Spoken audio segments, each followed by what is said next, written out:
ভারতের সীমান্তবর্তী দেশ নেপালের একাধিক এলাকায় সাম্প্রদায়িক উত্তেজনা ছড়িয়ে পড়েছে।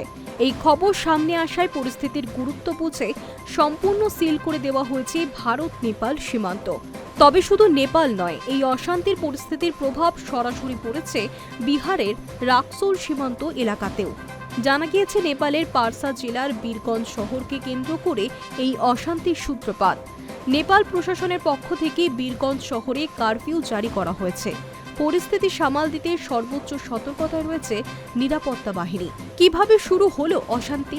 নেপাল পুলিশের দাবি, ধানুষা জেলার কমলা মিউনিসিপ্যালিটির সাকুয়া মারান এলাকায় একটি মসজিদে ভাঙচুর চালায় এক দল দুষ্কৃতী।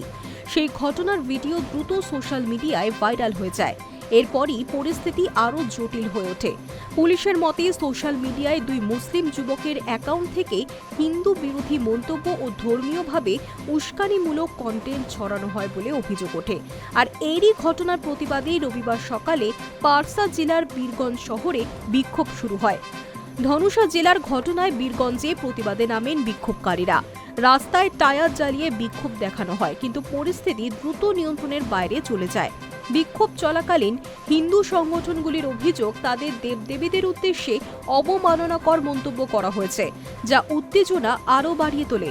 এরপরই পরিস্থিতি হিংসাত্মক হয়ে ওঠে। বিক্ষোভকারীরা পুলিশের উপর ইট পাথর ছোড়ে এবং স্থানীয় একটি পুলিশ স্টেশনে ভাঙচুর চালানো হয়।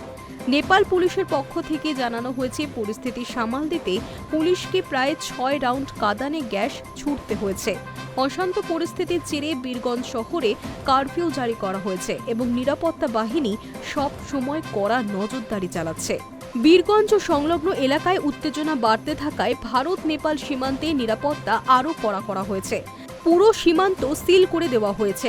জরুরি পরিষেবা ছাড়া সাধারণ নাগরিকদের সমস্ত সীমান্ত যাতায়াত বন্ধ রাখা হয়েছে। বিশেষ নজরদারি চালানো হচ্ছে ভারত নেপাল সংযোগকারী মৈত্রী ব্রিজেও। সীমান্ত পার হওয়া প্রত্যেক ব্যক্তির কড়া তল্লাশি করা হচ্ছে। নিরাপত্তা জোরদার করতে সেখানে ডগ স্কোয়াডও মোতায়েন হয়েছে। High news network.